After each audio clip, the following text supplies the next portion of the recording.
Hello, this is Vic Highland. I'm going to do a blog today about music teaching and how to make the lessons sort of inspiring. Obviously, one of the big sort of measurements of how successful you are as a teacher is whether your pupils vote with their feet or not. If they come back to you for lessons, obviously they must like what you do. If they continually do that, then you know that you're doing something right.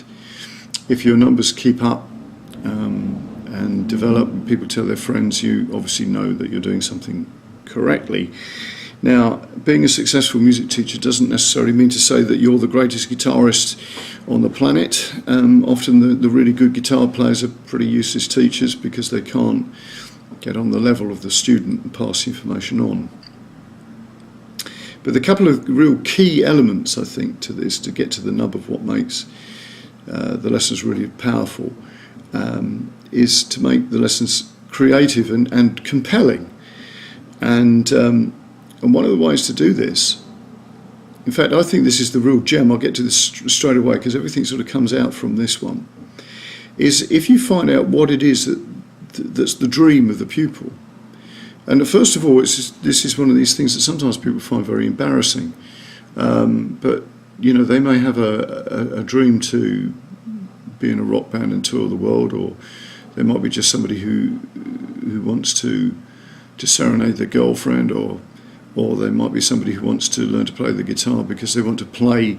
There might be a classroom teacher and they want to play to the pupils. There may be a lot of dreamlike aspirations that people have, and they can vary enormously. Once you've found out what that is, because they might not tell you straight away, you can really gear up your teaching to motivate them to do that, to really work towards that goal. And you can sort of frame all the references that you're doing with the scales, chords, pieces of music, etc., and all the techniques with that view in mind. It's a very powerful way of teaching.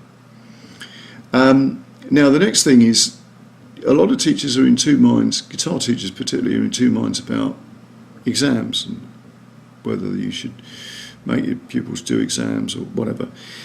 Virtually all of mine do grades, but I tell them that the reason that they're doing the grade is not actually to get the certificate at the end of it. It's the journey of preparation to take you to be exam ready.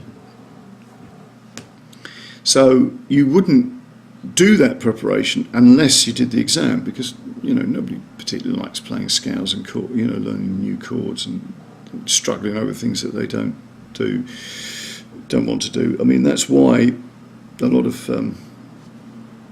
teachers will get guys who are in their 40s and 50s turning up, who've had a guitar for years and still can only play about 5 chords because they've never gone out of their comfort zone. So grades are great for that, but at the same essence you can tell people that it's the preparation that's the important bit. So sometimes that's a good way of helping people decide to do grades. And the next thing is the social aspect of it, creating a real bond between you and the pupil. If they consider you as a friend, they'll last much longer with you than if you're just the teacher, the font of all wisdom.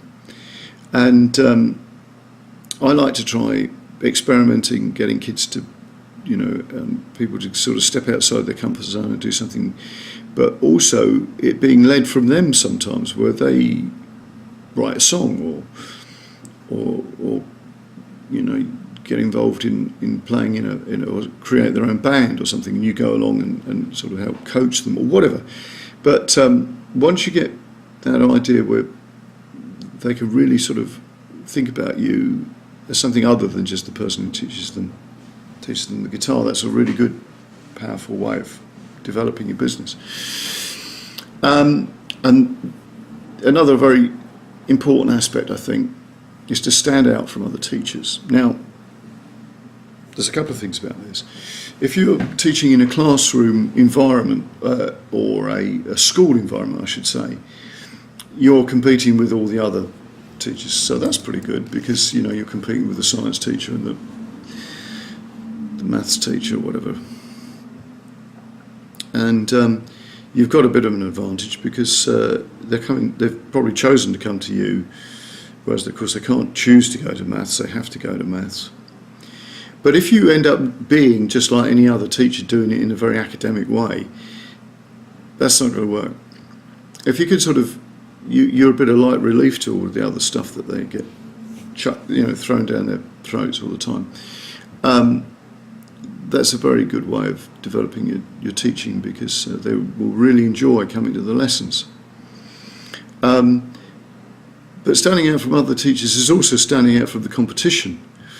So another aspect of this is, if you've got any other skills, so for instance you might be somebody who's very good at woodwork or something, and you can actually build guitars, that might be an aspect, teaching them how to set a guitar up or repair a guitar, or you might be a good songwriter, teaching them how to songwrite. If you're good in the studio environment, make sure that's part of their lessons, sound engineering, etc. Really tap into your other skills. My other skills are things like, obviously songwriting is one of mine, but the psychological sort of NLP stuff, I use a lot of that, which is great for performance techniques and stuff, and also being able to sort of think creatively. Okay, so I hope those things help a little bit. Again, there'll be more information if you need to sort of send me an email or something to ask a few questions. The website's at the bottom of the video details, so I'll speak to you soon.